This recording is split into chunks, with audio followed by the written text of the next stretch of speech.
में श्रेष्ठ हो गया, भक्त के शरीर का स्पर्श हो गया, मुझे अपने नेत्रों से आपका दर्शन हो गया।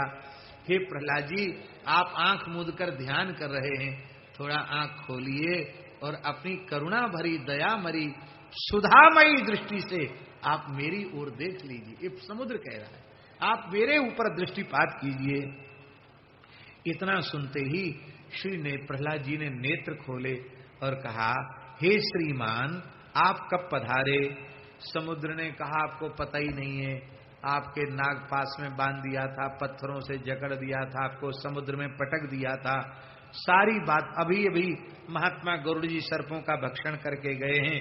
मैं सत्संग का अभिलाषी हूं, इन रत्नों को भेंट रूप में स्वीकार करें, क्योंकि आप विष्णु के समान ही मेरे लिए पूजनीय हैं। ग्रहाणे मानी रत्नानि पूज्यस्त्वं में हरिर यथा। जैसे भगवान पूजनीय है, ऐसे ही भगवान का भक्त भी पूजनीय है, आप इनको ले लें।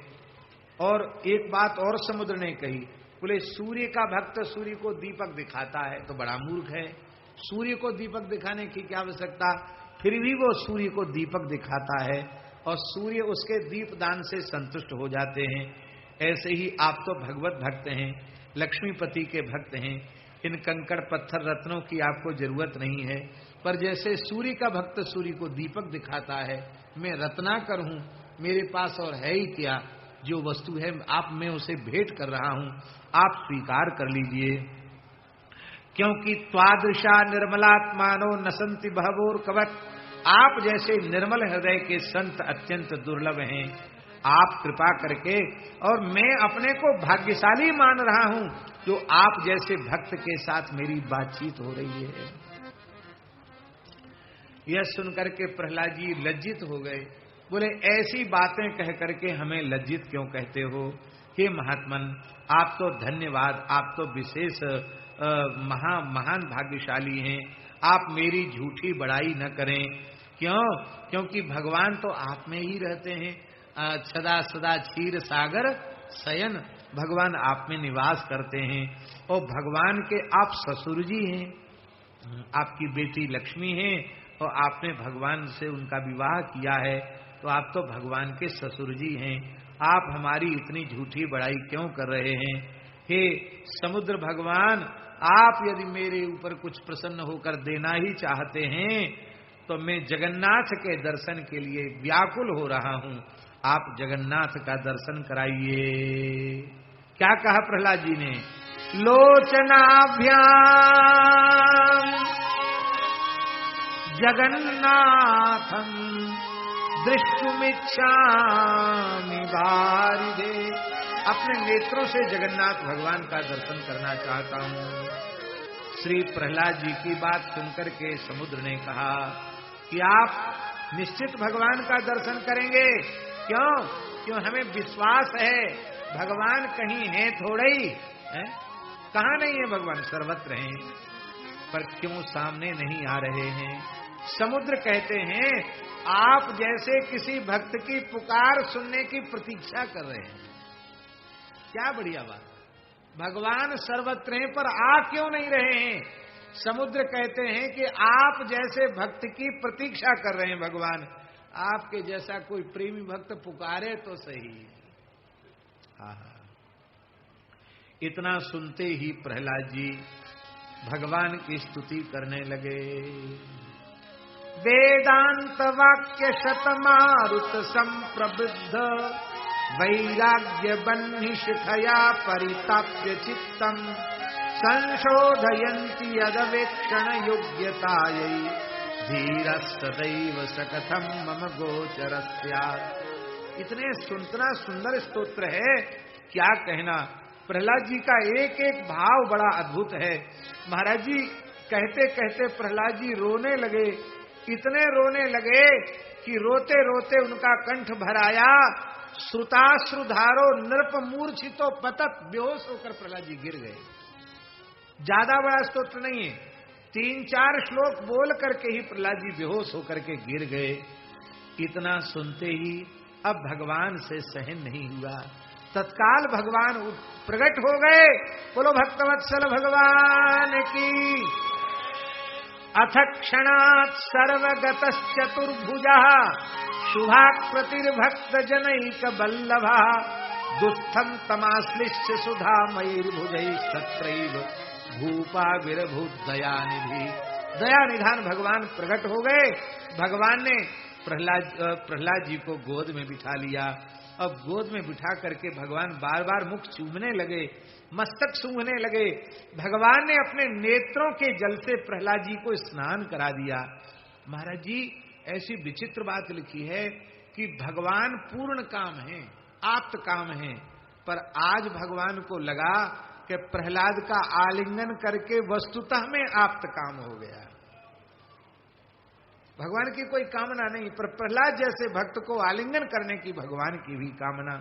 भगवान बड़े प्रसन्न हो गए और भगवान धरती पर ही बैठ गए। प्रहलाद जी को गोद में ले लिया और अपने पानी पल्लव से धीरे धीरे हिलाने लगे। छोटे बच्चों को ऐसे ऐसे हिलाते हैं ना, तो भगवान प्रहलाद जी को हिलाने लग गए। बार बार छाती से लगा लेते हैं, फिर कपोल चूम लेते हैं, फिर मस्तक सूंघ लेते हैं, फिर ऐसे भुजाओं में जकड़ लेते हैं प्रहलाद जी को। ऐसे भगवान कर रहे हैं महाराज जी। उस समय प्रहलाद जी बार बार अपनी बड़ी बड़ी आंखों से भगवान को देखते हैं। क्या अद्भुत झांकी है। लक्ष्मीपति की गोद में सोए हुए बालक को देख करके आज समुद्र भी अधीर हो रहे हैं। वाह, कैसा वात्सल्य भगवान दिखा रहे हैं। और प्रहलाद जी एक ही बात कहते बार बार, प्रसन्न होइए, प्रसन्न होइए, प्रसन्न होइए कहकर धरती पर लौटने लग जाते हैं। भगवान उठाकर फिर गोद में ले लेते हैं। इस तरह से भगवान ने उनको उठाकर खड़ा किया और प्रहलाद जी से कहा कि हे प्रहलाद, तुम घबराहट का त्याग कर दो। नैवं प्रियो में भक्तेषु स्वाधीन प्रणयी भव। इस समय इस ब्रह्मांड में भक्तों में तुमसे अधिक मुझे दूसरा कोई भी प्रिय नहीं। तुम बार बार कहते हो प्रसन्न हो जाओ, प्रसन्न हो जाओ। इस ब्रह्मांड में इस समय भक्तों में जितना प्रसन्न मैं तुम्हारे ऊपर हूं, तुम मुझे जितने प्रिय हो उतना प्रिय मुझे कोई नहीं है तुम्हारे जैसा। तुम स्वाधीन प्रणयी हो जाओ। इसका अर्थ है कि अर्थात तुम यह समझो कि मैं तुम्हारे अधीन हो गया हूं, तुम्हारे वश में हो गया हूं। तुमने अपने प्रेम से मुझे वशीभूत कर लिया है। और तुम बताओ क्या चाहिए तुमको। श्री प्रहलाद जी बोले, भगवान ये वरदान का समय नहीं है। आप प्रसन्न हो गए, हमें सब कुछ मिल गया। आपका दर्शन करके मैं तृप्त हो रहा, अतृप्ति का अनुभव कर रहा हूं, तृप्त नहीं हो पा रहा हूं। ब्रह्मादि देवताओं के लिए भी आपका दर्शन कठिन है, लेकिन आपने अब मुझे दर्शन दे दिया।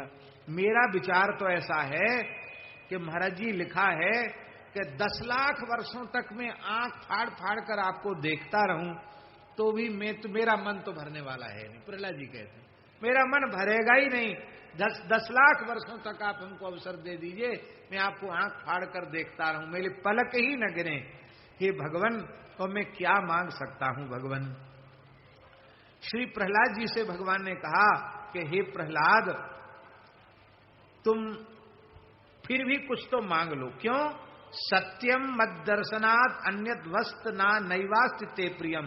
ये बात सच्ची है कि तुम मुझे दर्शन से अधिक प्रिय कोई वस्तु नहीं समझते हो, लेकिन फिर भी मेरी प्रसन्नता के लिए तुम कुछ न कुछ मांग लो। प्रहलाद जी बोले, अब तो हमको मांगना पड़ेगा। मांगो। बोले, दासस्तवाहम भूयासम गरुत्मान इव भक्तिमान अथाह नाथ प्रहलादम संकटम खलविदम कृतम।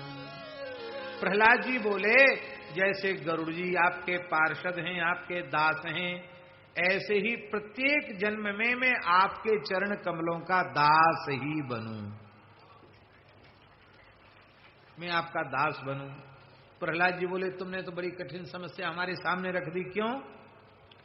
क्योंकि मैं तो अपना सर्वस्व तुमको देकर तुम्हारा दास बनना चाहता था और तुमने उल्टे चक्कर में फंसा दिया। हमको अब स्वयं को अपने दास के रूप में कह दिया। अथाह नाथः प्रहलादम संकटम खलविदम कृतम। बड़ा संकट तुमने हमारे सामने उपस्थित कर दिया। क्यों? अहम तवात्मने तमात्मदानेच्छुम तू भृत्यत्वमिच्छसि, मैं तो अपना तन मन प्राण सर्वस्व तुम्हारे ऊपर न्यौछावर करके तुम्हारा हो जाना चाहता हूं और तुम मेरे दास बनना चाहते हो, इसलिए तुम दूसरा वरदान मांग लो।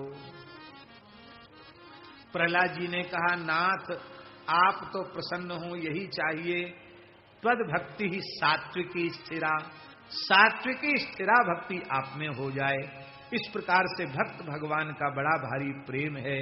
भगवान बोले कि जैसे मैं अपने प्रिय स्थान क्षीर सागर से कभी अलग नहीं होता, ऐसे ही तुम्हारे शुद्ध चित्त से अलग नहीं होऊंगा।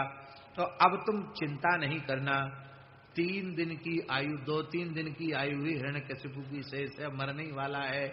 अब तुम चिंता मत करना, मैं नृसिंह रूप से प्रकट होऊंगा। ये भगवान कह रहे हैं प्रहलाद जी को, मैं नृसिंह रूप से प्रकट होऊंगा।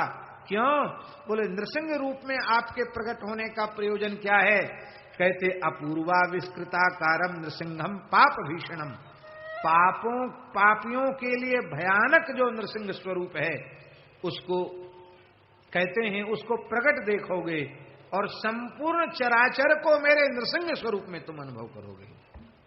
इसलिए तुम चिंता मत करो। भगवान अंतर्धान हो गए। श्री प्रहलाद जी जोर जोर से रोने लग गए, जैसे कोई बालक अपनी मां के बिछुड़ने से रोने लग जाए, ऐसे प्रहलाद जी रोने लग गए। तो समुद्र प्रहलाद जी को गोद में उठाकर उनके नगर तक पहुंचा के आया। देखो क्या विचित्र बात है। और अब जैसे ही फिर हिरण्यकशिपु के दूतों ने कहा कि आप तो वहां पटकवाए आए थे और वो तो कीर्तन कर रहा है। कहां कीर्तन कर रहा है?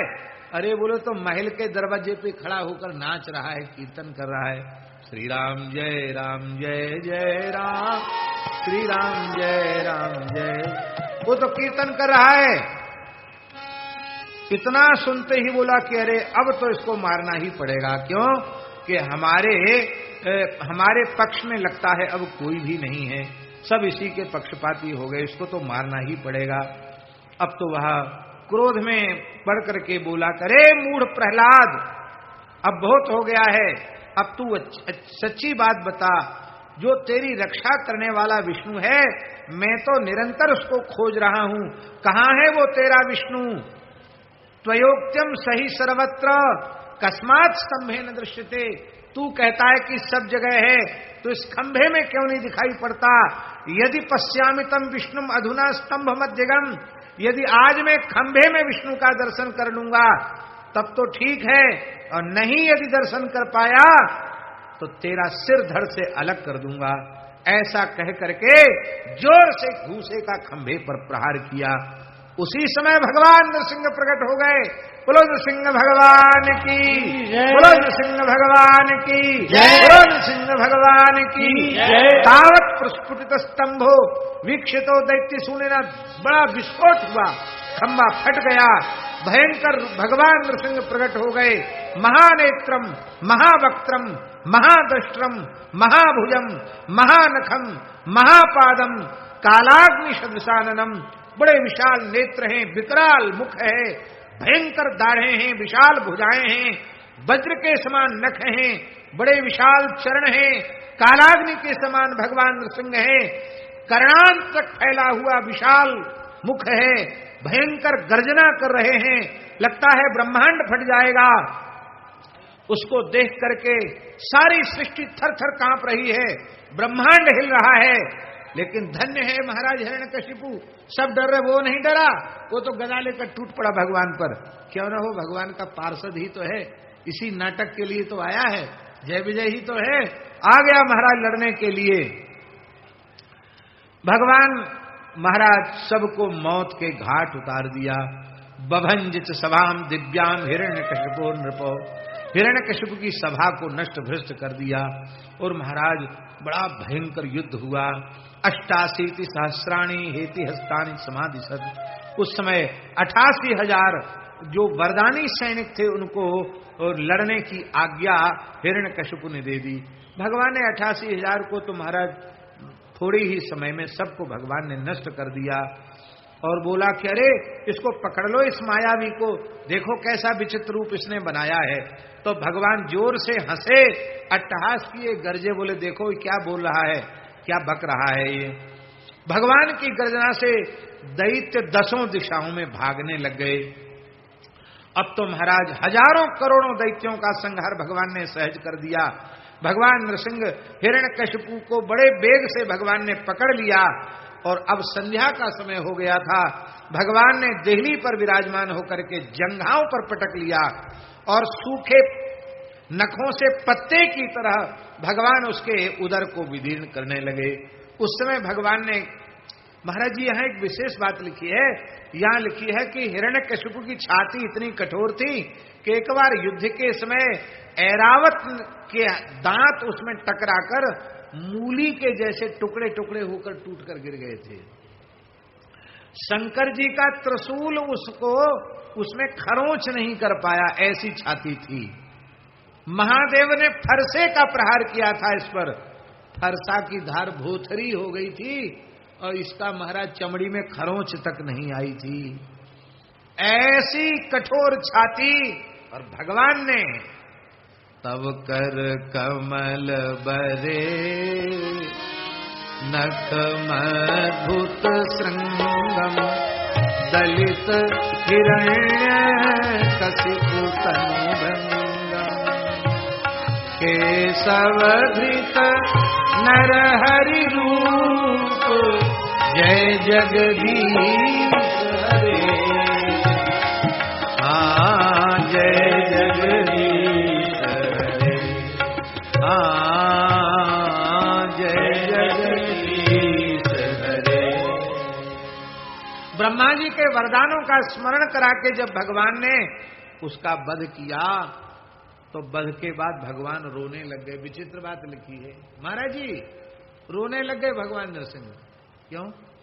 बोले हमारे भक्त को कष्ट देने वाला हिरण्यकशिपु कहां गया। ध्यान दें, ये नई कथा है नरसिंह पुराण की, आज के पहले नहीं सुनी होगी। नरसिंह भगवान मारने के बाद रोने लगे, बोले कहां गया मेरे भक्त को पीड़ा पहुंचाने वाला, हमको तो दिखाई नहीं पड़ रहा है, गायब हो गया हिरण्यकशिपु, कहां चला गया।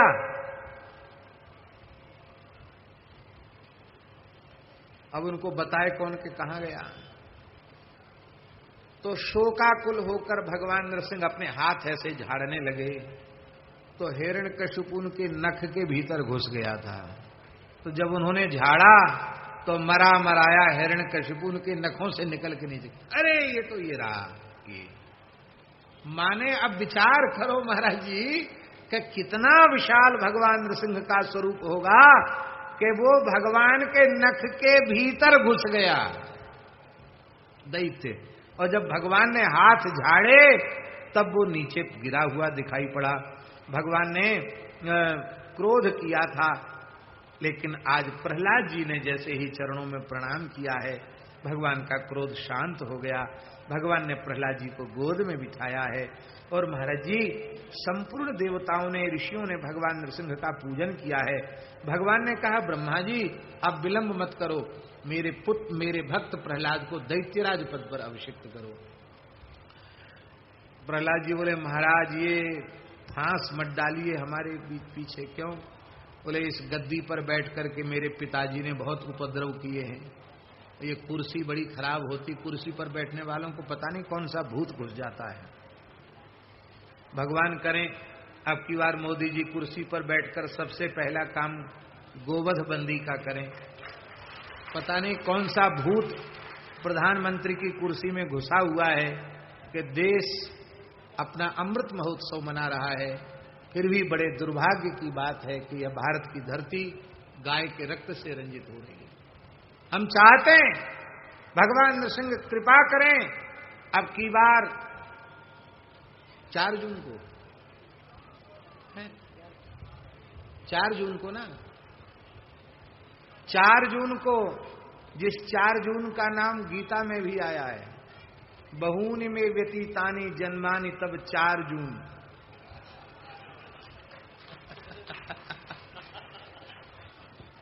चार जून आया कि नहीं आया? अरे भाई हम झूठ थोड़ी बोल रहे हैं। बहूनि में व्यतीतानि जन्मानि तब, कौन सी जून? 4 जून।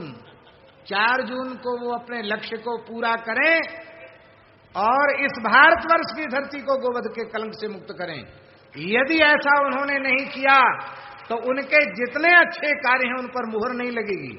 उन समस्त अच्छे कार्य, चाहे 370 की समाप्ति हो, चाहे कश्मीर समस्या का समाधान हो, चाहे राम मंदिर का निर्माण हो, और चाहे संपूर्ण भारतीय संस्कृति के जो ऐतिहासिक सनातन मूल्य हैं उनके संरक्षण का कार्य हो, वो सब अच्छा है। क्योंकि समस्त अच्छे कार्यों की मूल वेद लक्षणा भारतीय देशी गौ माता है। हमने जड़ नहीं बचाई तो हम पेड़ को क्या बचाएंगे? हमें मूल का संरक्षण करना चाहिए।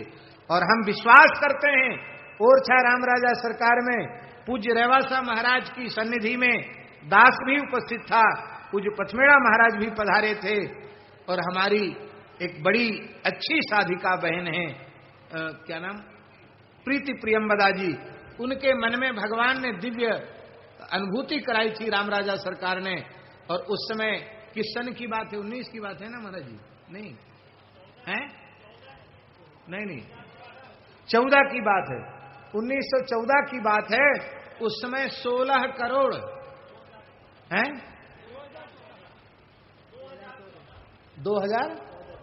2014 में नहीं महाराज जी, पूरा 13 करोड़ पूरा हुआ था। कितना हुआ था? 63 करोड़ विजय मंत्र का जब ब्राह्मणों के द्वारा किया गया था, उसी का दिव्य परिणाम इन वर्षों में इस देश ने प्राप्त किया है राम मंदिर के रूप में।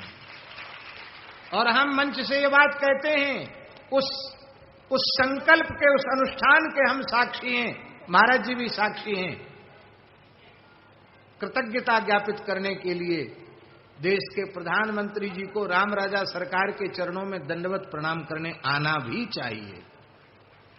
और हम चाहते हैं ये बात उन तक पहुंचे, और अब की बार 4 जून के बाद प्रधानमंत्री बनकर वो ओरछा में राम राजा सरकार का दर्शन करें, क्योंकि वहां बड़ी पवित्रता पूर्वक अनुष्ठान किया गया था। इस बात के महाराज जी भी साक्षी हैं, दास भी बैठा है। मैंने अब तक कथाओं में ये बात कही नहीं, आज पहली बार कह रहा हूं। बोलो भक्तवत्सल भगवान की। प्रहलाद जी बोले कुर्सी का भूत कहीं हमारे भीतर न घुस जाए। भगवान बोले हम बैठ गए इस पर, अब भूत उतर गया इसका, इसलिए मेरी गोद में बैठे हुए प्रहलाद जी का अभिषेक करो। प्रहलाद जी का अभिषेक किया गया। नरसिंहोपि भगवान भगवान सर्वलोक हिताय वही। भगवान श्री शैल शिखर में चले गए। अब यहां नृसिंह भगवान के महात्म्य का वर्णन है। नृसिंह चरित्र का जो श्रवण करता है वो संपूर्ण पापों से मुक्त हो जाता है। भगवान नृसिंहाचलम में जाकर विराजमान हो गए दक्षिण में, ऐसा यहां लिखा है। और महाराज जी इससे बड़ा चमत्कार क्या होगा?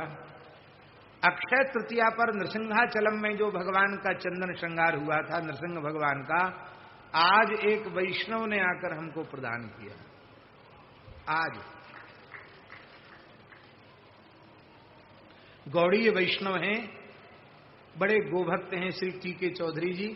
उन्होंने आज भगवान नृसिंहाचलम का, जिनका यहां वर्णन है, वो नृसिंहाचलम का भगवान के श्रीअंग का चंदन आज हमको प्रदान किया।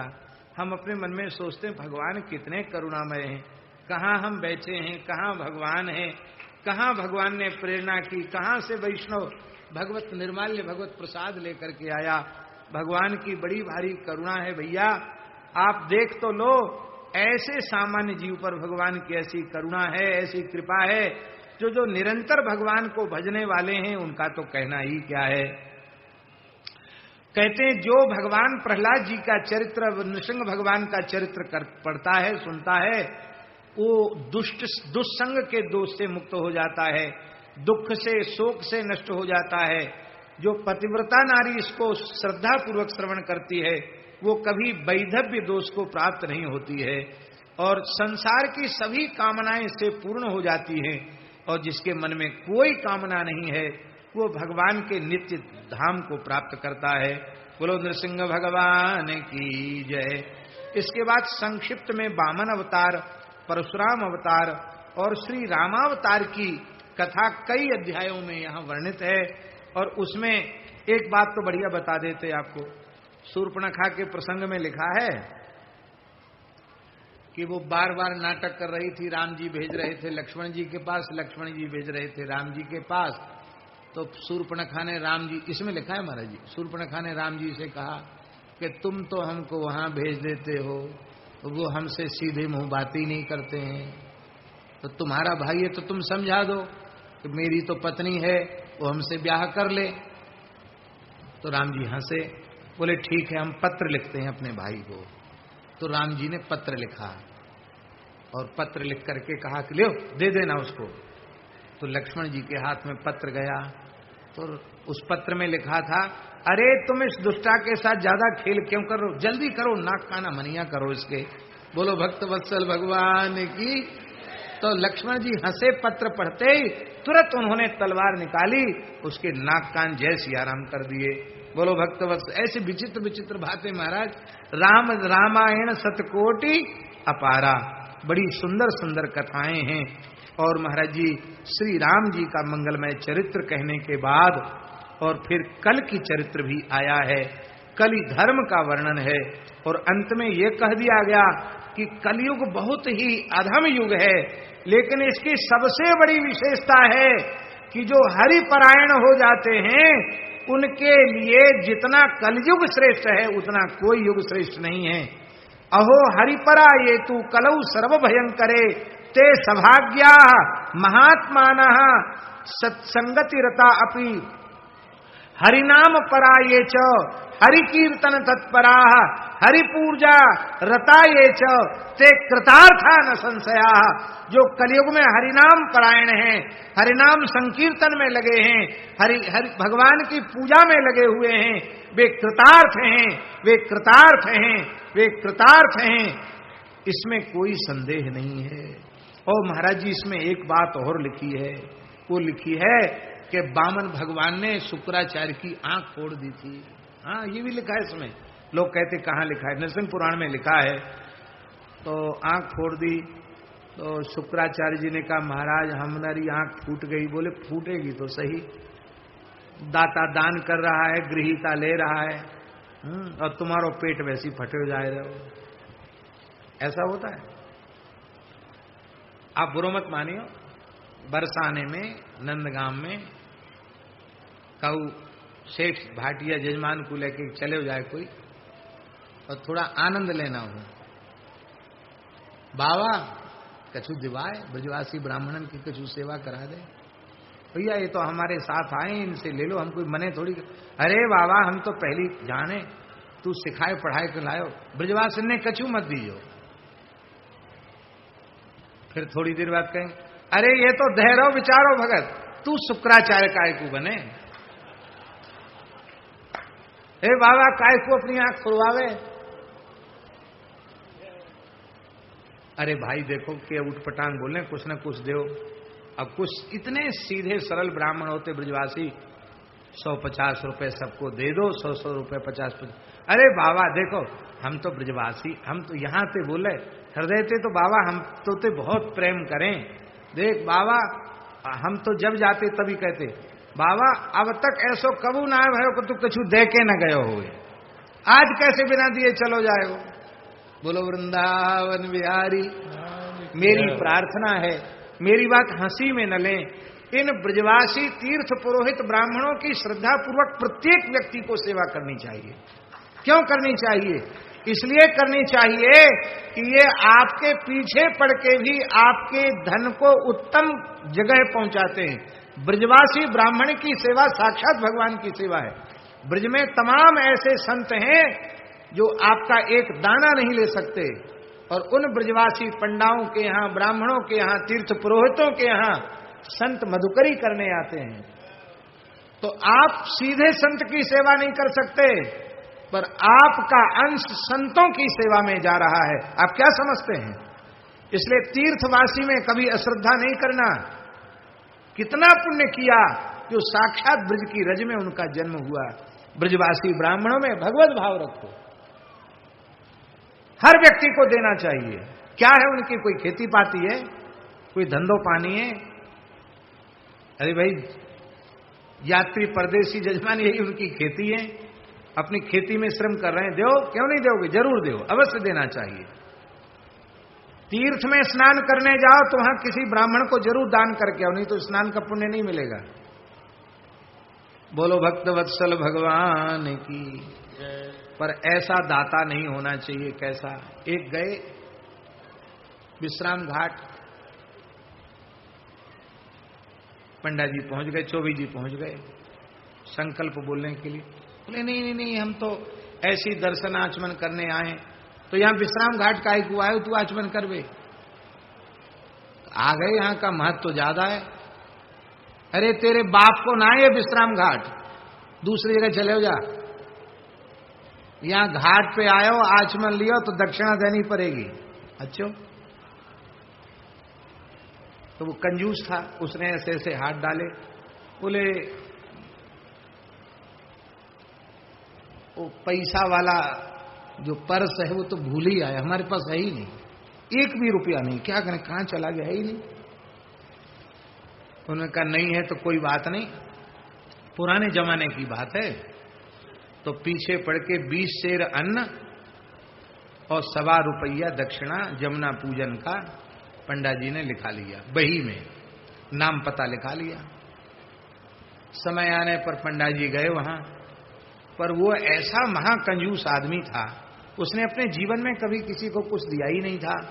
उसने अपनी गृहिणी से कहा कि अब हमारे घर में कोई काम बकाया है नहीं, धंधा सब बच्चों ने संभाल लिया, घर की रोटी खराब कर रहे हैं, और देखो ब्राह्मण आ गया, उसको ₹1.25 और 20 सेर अन्न देना पड़ेगा, तो मैं मरने का नाटक करता हूं, तुम रोने लग जाना। बोला ठीक है। तो देखते ही पंडा जी को वो जो व्यक्ति था ना, सेठ, वो अपने तान दुपट्टा लेट गया, मरने का अभिनय किया। और गृहिणी भी उत्तम कोटि की होगी, जैसे सेठ जी वैसी उनकी गृहिणी, तो वो भी महाराज जोर से रोई कि हाय हाय, मैं तो लुट गई, आइए बेचारे मर गए, बेचारे चले गए, कहां चले गए। पंडा जी आके बैठे, उन्हें मन में सोची कि अभी तक तो कुछ नहीं, हमारे पैर धरती मर गए, इतने खराब पांव हमारे। उन्होंने कहा कोई बात नहीं, अब हम आ ही गए हैं तो बिना अंतिम संस्कार कराए हम जाएंगे नहीं, क्योंकि अंत्येष्टि विधान के हम महापंडित हैं। अरे लो, तब लड़के ने आकर कहा कि पिताजी वो तो कहते हैं कि बिना संस्कार कराए नहीं जाएंगे। अरे बोले तुम, हम पैसा खराबी तो कर रहे हैं घर में, फूंक दो हमको, पर देना नहीं है किसी भी स्थिति में, समझ लो। पुत्र भी भगवान जाने कैसा आज्ञाकारी पुत्र होगा। उसने कहा हाँ हाँ पिताजी, जो आज्ञा, यथा ज्ञापयतु पिता, और तुरंत उसने अर्थी पर सजा लिया। और राम नाम सत्य है, गोपाल नाम सत्य है, सत्य बोलो गत्य है। स्मशान में पहुंच गए, लकड़ी तैयार कर दी, चिता तैयार करी, उसके शरीर को रख दिया गया। और वो जिंदा था, मरा नहीं था, तो नाटक कर रहा था। अब तीर्थवासी ब्राह्मण का हृदय भी पसीज गया। उसने कहा 3 काल की नहीं, हम 8 काल की संध्या करें तो भी इसका धन तो हम पचा नहीं सकते। इसका ₹1.25 और इसका एक अन्न का कण पचाना भी बड़ा मुश्किल है। महालोभी, महाकंजूस। तो उन्होंने कहा कि देखो भाई, आप अपने पिता का संस्कार करना चाहते हो, अच्छी बात है, पर हमको एक मंत्र याद है, हो सकता मैं मंत्र का प्रयोग करूं, तुम्हारे पिताजी ऊपर से नीचे आ जाएं, लौट आए। महाराज ऐसा हो जाए तो बहुत अच्छी बात है, और नहीं तो देखते, प्रयोग करते देखते मंत्र का।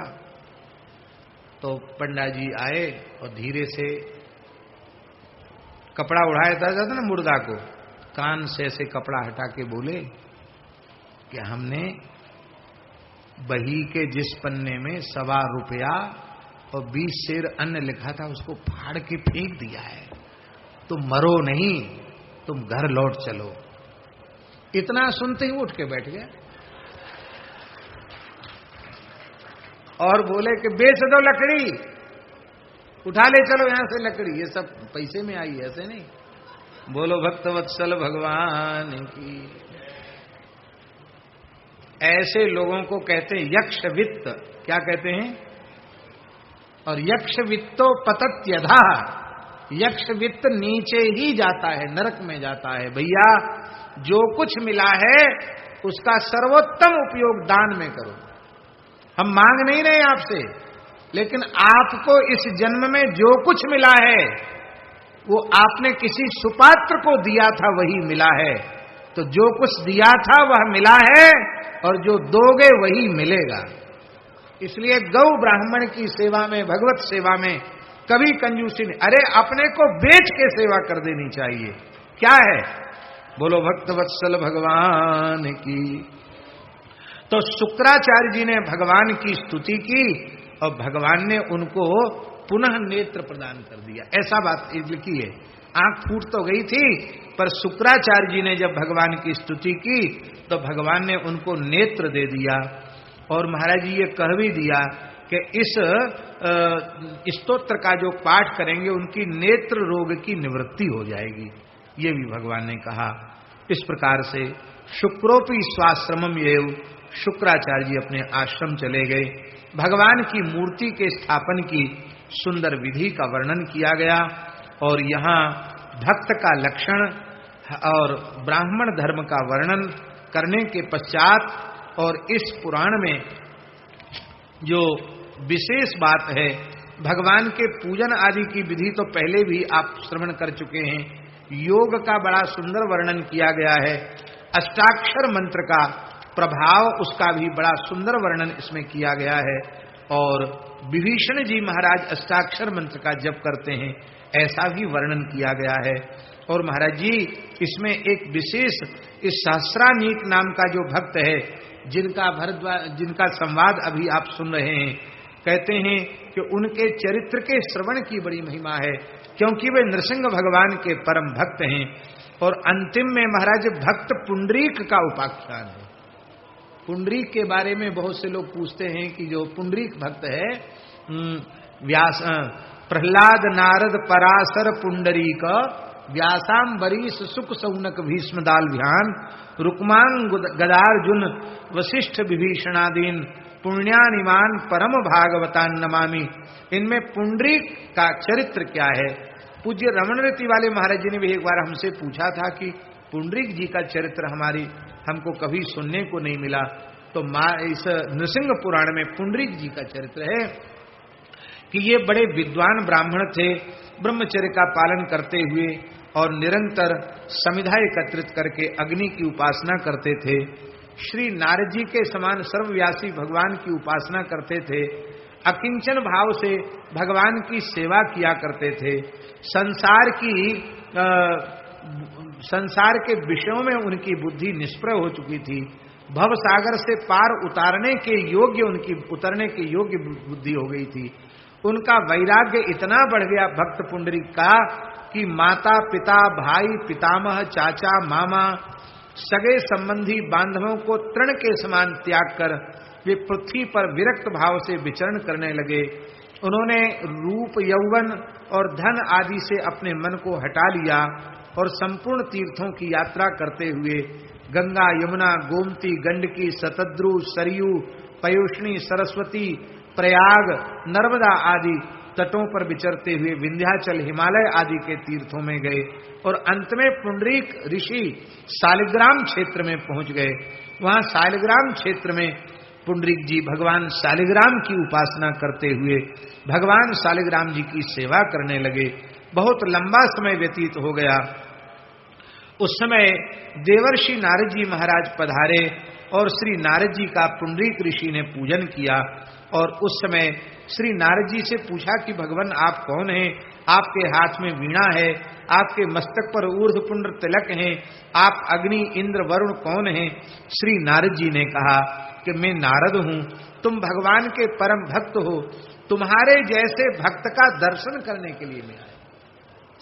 और महाराज जी एक विशेष बात नारद जी ने कही है कि आप तो पवित्र ब्राह्मण कुल में उत्पन्न हुए हैं, पुनाति भगवत भक्त चांडालोप यदृच्छया। तुम्हारे जैसी भक्ति से युक्त कोई चांडाल हो तो चांडाल भी त्रिभुवन को पवित्र कर देता है। फिर तुम तो ब्राह्मण हो। दासोहम वासुदेवस्य देव देवस्य सारंगिणः इत्युक्तो नारदे नासु भक्ति कुर्यात् पर्याकुलात्मना। मैं भगवान वासुदेव का दास हूँ, ऐसा नारद जी ने अपना परिचय दिया। मेरा नाम नारद है। पुंडरीक जी ने नारद जी के चरणों को धोया, उनका चरणामृत लिया, उनकी पूजा की और कहा कि वैष्णवों के परम गुरु तो हे नारद जी आप ही हैं। आप कृपा करके वैष्णव धर्म का हमें वर्णन करके सुनावें।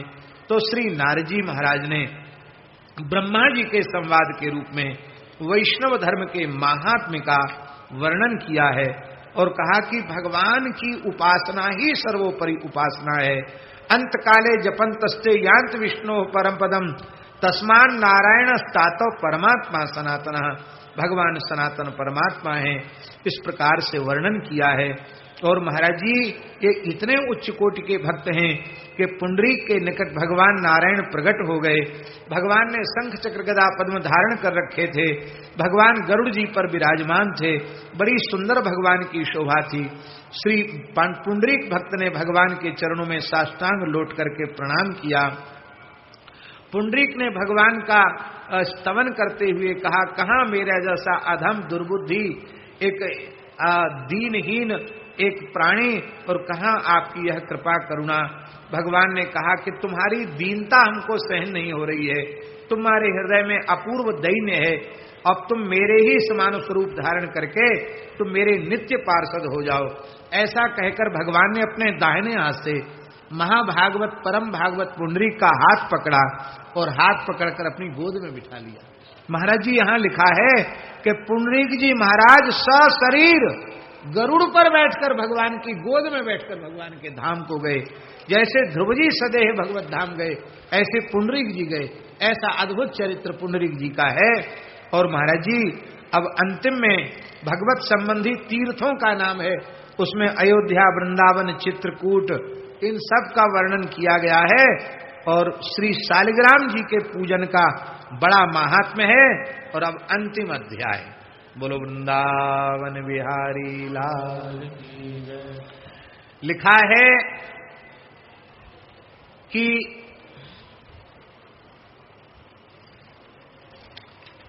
जो नृसिंह पुराण का श्रवण करता है, इत्यमेत्येतत् सर्वमाख्यातम् पुराणम नरसिंहकम सर्व पाप हरम पुण्यम सर्व दुख निवारणम।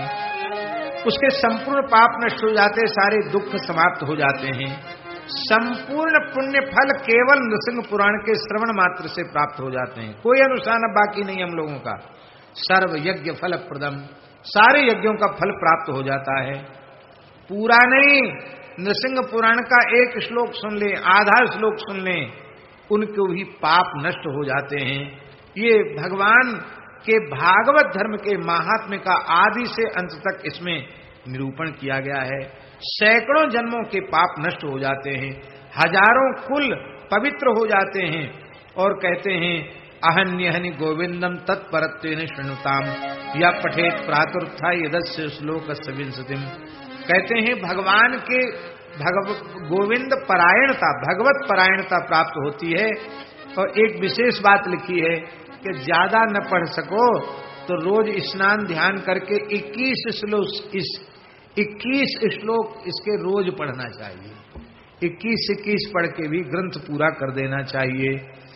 ज्योतिष्टोम फलम प्राप्त्यो विष्णु लोके महीयते, भगवान के धाम में जाकर पूजित होता है। जो भगवान के विष्णु भक्त ब्राह्मणों के संतों के बीच में सुनाता है, उसे सब कुछ प्राप्त हो जाता है। श्रद्धया श्रद्धया वापि श्रोतव्यमिदमुत्तमम् भारद्वाज मुखा सर्वे कृतकृत्या द्वियोत्तमा। प्रयाग में भरद्वाज जी कृतार्थ हो गए, सूत जी का पूजन किया। और ये नृसिंह पुराण की कथा नृसिंह भगवान के चरणों में समर्पित है। बोलो भक्तवत्सल भगवान। आज की सब कसर हमने पूरी कर दी। कोई बात नहीं, आप लोग भी धैर्य पूर्वक बैठे रहे, आपको धैर्य को धन्यवाद है। हमारे संतों ने आज हमको कहा था कि आज तो 8 ही बजे पूरा कर देना, क्योंकि हमको आज ही प्रस्थान भी करना है। कल खूब बड़ा विशाल भंडारा है। आप सब लोग न्योता पहले ही मिल चुका है। जिनको जो बैठे हैं वे अपने मोबाइल फोन से और लोगों को भी न्योता दें, क्योंकि भगवान के भंडार में किसी वस्तु का अभाव नहीं। खूब खाओ, प्रेम से पाओ प्रसाद। इस प्रसाद का एक एक कण, इसकी बड़ी महिमा है। नृसिंह पुराण के कथा के बाद ये उत्सव का भंडारा है। सभी लोग प्रेम से प्रसाद पाएं। श्री नृसिंह भजन सिंह जय नृसिंह, श्री नृसिंह भजन सिंह जय नृसिंह, श्री नृसिंह भजन सिंह, श्री नृसिंह जय नृसिंह, श्री नृसिंह भजन सिंह जय नृसिंह, श्री नृसिंह, श्री नृसिंह भजन सिंह जय नृसिंह, श्री नृसिंह, श्री नृसिंह भजन सिंह, श्री नृसिंह भजन सिंह, श्री नृसिंह, श्री नृसिंह भजन सिंह, श्री नृसिंह भजन सिंह, श्री नृसिंह जय नृसिंह, श्री नृसिंह, श्री नृसिंह भजन सिंह जय नृसिंह, श्री नृसिंह, श्री नृसिंह भजन जय नृसिंह, श्री नृसिंह भजन सिंह